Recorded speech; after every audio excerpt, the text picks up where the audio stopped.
guys? So today I'm going to be doing my 80-mile 4-ish week review of the Honda CRF 300L.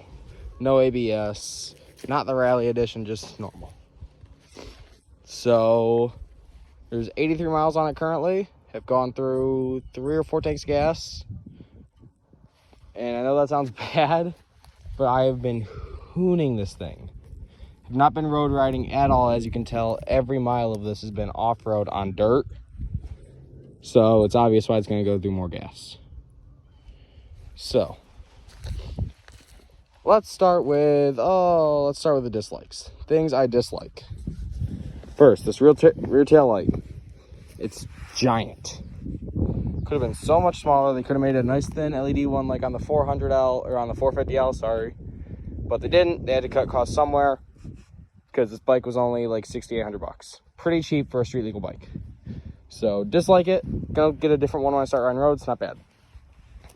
2, the exhaust. It's not bad. I'll give you guys a sound test here in a few minutes. Exhaust is not bad. It works. Doesn't sound terrible. Oh, bug. But it's a little bit windy. Overall, not terrible. I've heard it does weigh like 25 pounds, though. This exhaust is super heavy. Can't wait to get a different one on eventually. Oh, let's see here. Coming around to the front. Again, this LED headlight, it's giant.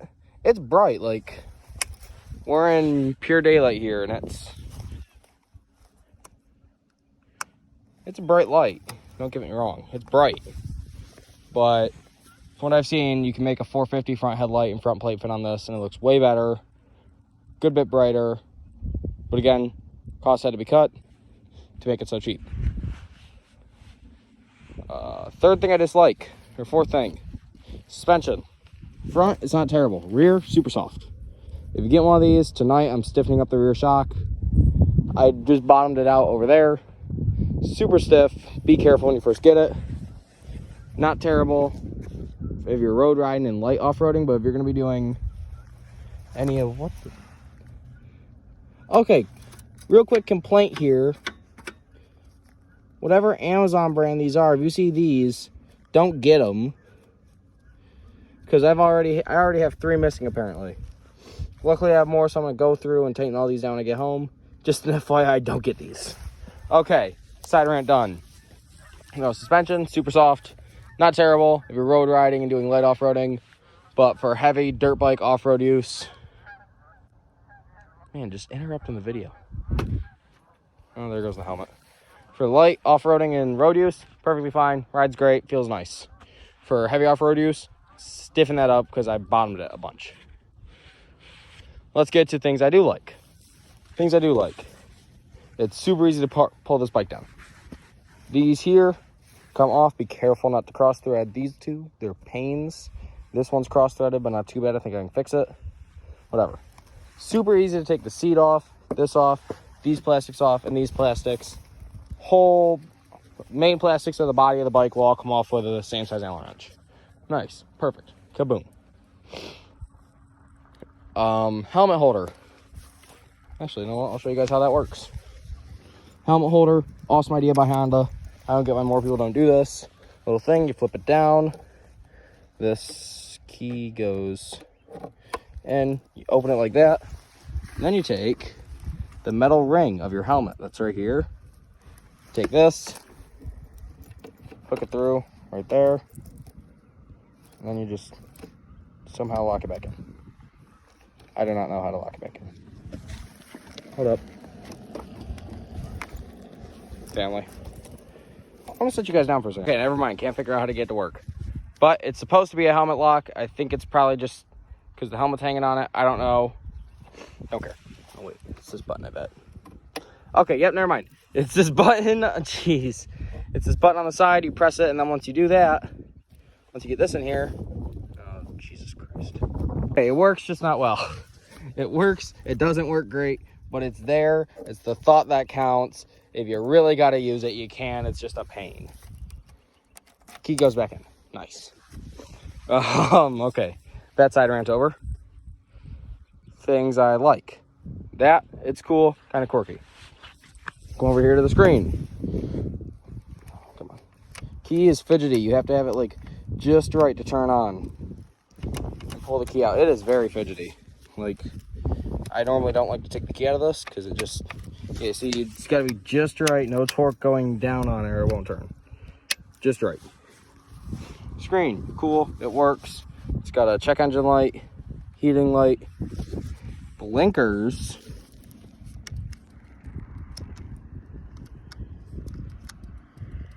They work, they're not bad. Cool. It's got 4 ways. Which again, back here, one of the things I did like, peeling this down, it was super easy to get the blinkers out. It was super easy because I'll show you guys later, add photos. It has a giant tail that hangs off behind it. Looks stupid, didn't like it. It's a plate holder. I found ones on eBay that are so much cheaper and only hang down that far, so. Yeah, definitely would recommend removing that unless you're one of the guys that likes to keep it stock, and if you do, you do you. Now up here, screen, super nice. Shows you your fuel, the time, how many miles you have, your RPM, your miles per hour, and your average miles per gallon. I've been getting 37, which actually for off-road is not bad. It's got a gear selector, so if I kick it down into, don't want to go in first. That's one thing. If you are sitting still, this thing will not shift great unless you like stop perfectly. It's weird. Sometimes you got to rock it a little bit to go into gear, whatever. It does show you what gear you're in. Jeez Louise. Fuel tank, locking fuel tank. This, unlike the helmet holder, works great. Oh, I think that's my buddy Avery. Who knows, might have a cameo on this. Ooh, Avery 375. No, works great. 1 second. Hey, here we got Avery, my neighbor. Yep. He wants to say a few things he's noticed about it. Yeah, I kind of think that once he put all these new parts on, I think it helped a lot, like the skid plate and stuff. Because I feel like if he didn't get the skid plate, he'd like the rocks and the fuel or anything, you'd just keep hitting that motor. And I also think that the horn is awesome. If you've heard of the horn. Lincoln, back off. His little troublemaker brother Lincoln trying to hit my phone out of my hand with a stick. If you hit that bike, I swear to God, I will throw you in the pond. You will go swimming. A little bit. See, screen turns on. Here's the horn. Back up, Lincoln. It comes out that way. Very loud. Yeah. Very loud. Anything else you like about it? Anything else you've noticed? Yeah, that you dumped it quite a few times. What? I dropped it once washing it. No, I wish I could have seen it so bad, more than you could ever know. Man, you're mean. Nah, the kickstand fell into the mud washing it, man. No. I didn't even drop it. No, if I would have... I didn't even see it fall. I turned around and it was laying on the ground. No.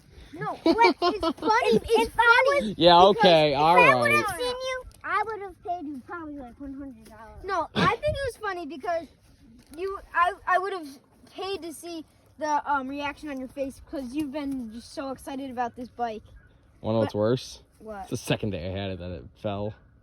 Did you dump it? No, I didn't dump it, dude. I was washing it in the kickstand. So here, I want to hold the bike up for a second. Can you video? Sure.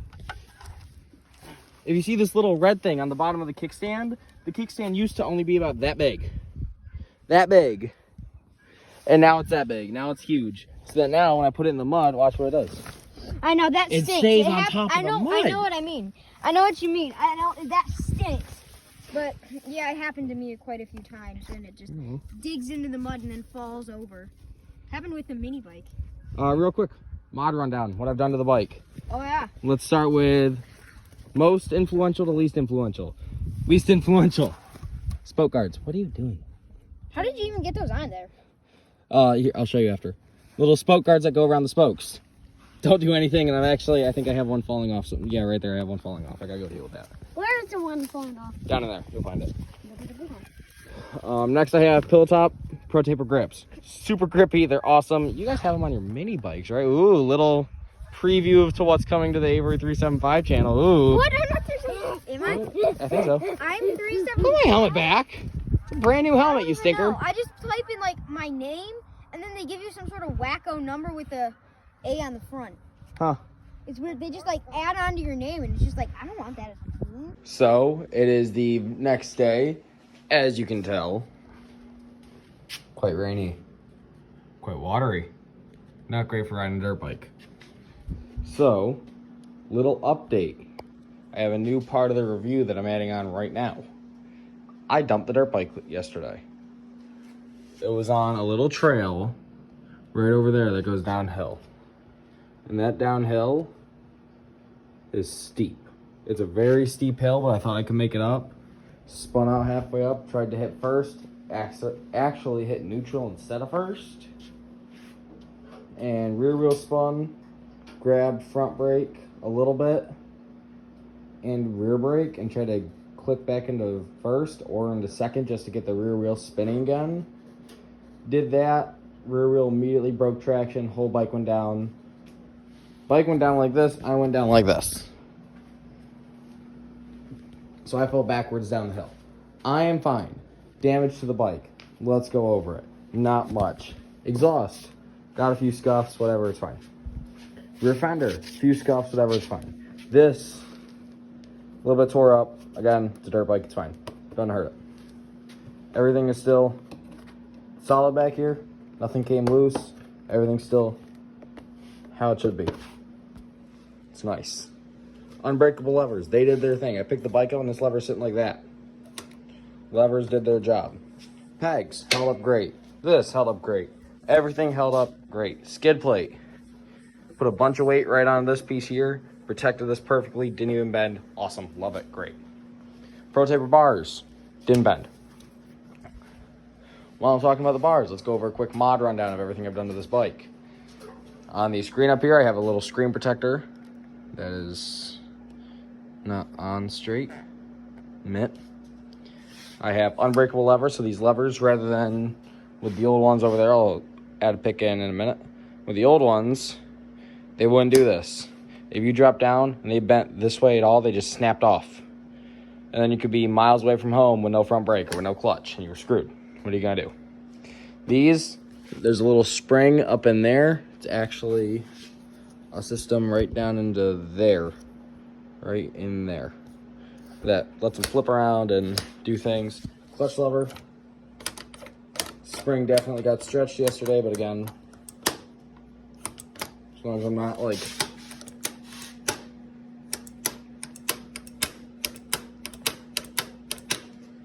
pretty good, can still reach it. Bars, Pro Taper bars, awesome bars. Love the pad they had on them. Way wider than the old ones. The old ones ended like here. Old ones ended here. These ones come all the way out to here. So much wider, a lot more comfy, super strong. Like yesterday when I dropped the bike, the bars were straight. And it took everything to this, and it's fine. Grips. Got Pro Taper pillow tops. Super awesome grips. Extremely good grip. A ton of grip on them, like one finger. And they spin. Fine. Perfect. Great. Awesome. Love them. Boom. Good. Got these. These are junk. Don't order off Amazon. If you're going to order foot pegs, get them on like crfsonly.com or something. Get them off a good website. Got to tighten all these down right now. Skid plate or bash plate. Super strong. Amazon.com basics, whatever. It holds up great. I love it. Coming around here to the other side of the bike. We have, and oh man, there's still stuff right there. Sorry, just noticing from last time when I watched a little bit of stuff I missed. Whoops. We got a new exhaust guard because the old one was big, heavy, bulky. I didn't like it. It looked stupid. It was the same color as the frame. We have a master brake cylinder guard. Would recommend getting this. Without this, your master rear brake cylinder is wide open to get hit. This one is super nice. It guards it. It keeps protected. Wonderful. We have spoke guards. They're spoke covers. I think they look good. Don't really do anything special for the bike. They're there to be cool. Not really much else. Got stiffened the rear shock, like I said. But future plans for the bike. Future things I want to do to it. I was talking to a guy on Facebook. He said if you're careful about it, it does take a little bit of modifying to the light, I'm pretty sure, but you can swap out a CRF 450L headlight, which rather than being this big box, rather than being this giant one, it chokes it down to about half this size. And it's LED and it's carbon fiber and it looks awesome, and there's a lot more wraps. But to do that, you'd have to replace his entire light pod, take all this apart, everything off here, and this has to come off. It's a big pain in the butt. Can't wait though, because it's gonna look awesome. Exhaust. My plan currently for an exhaust is to, at some point, probably not this year, possibly not even next year, probably when I'm 17 or 18, I'm gonna wait till after I get a truck to start doing all the expensive mods, get a Yoshimura RS4 full exhaust. So that'll wrap from there, from the header, with stainless steel all the way up to here, and then go to a nice, big, beautiful Yoshimura exhaust that I've heard is loud and sounds good. Rear headlight, or rear tail light, I mean, giant, bulky, don't like it, easy to break, gonna get a little narrow one. This black piece up here, it works. I'm probably just gonna keep this one and find a narrow light that covers this off. I don't know. Thinking about it. Not sure. Different tires. Not sure what I'm gonna do yet. I'm thinking when I start riding roads, I'm gonna find another set of rims for it. I'm gonna find a real nice set of rims. Heavy duty, strong, durable rims. I'm gonna put dirt tires on those, and then these ones are gonna get street tires on them. Throw on some nice street tires, something basic, good to ride roads with. It'd take, my guesstimate, to swap tires out, would be a whole, I don't know, 10, 15 minutes just to put it up on my stand over there, put it on the stand, pull the back wheel off, put the other one on, especially if I have a different sprocket. Or if it's the same sprocket size, that'd be the thing. If I was doing that, I'd have to make sure both were the same sprocket size. Because if they're the same sprocket size, then I don't gotta be messing around with different chains or anything. When I go to swap them out, I can take it off, throw the other one on, exact same size sprocket, put it right back on, mint, good to go, ready to ride. Front wheel, you take it off, you put the other one on, as long as it fits in the brake caliper, you're fine. Simple. Oh, someday the goal is to have this be the garage queen. Someday, have it built, Yoshimura RS4 exhaust, possibly a big bore kit someday. That'd be a dream as a big bore kit on this. Don't think they make those though yet, so I'd have to wait for a while. They make them for the 250s, but this is a 300, so that wouldn't work. Sorry, it ended off randomly. Just camera ran out of room. Yeah, that's pretty much all I had to say about the bike. Thanks, guys. Bye.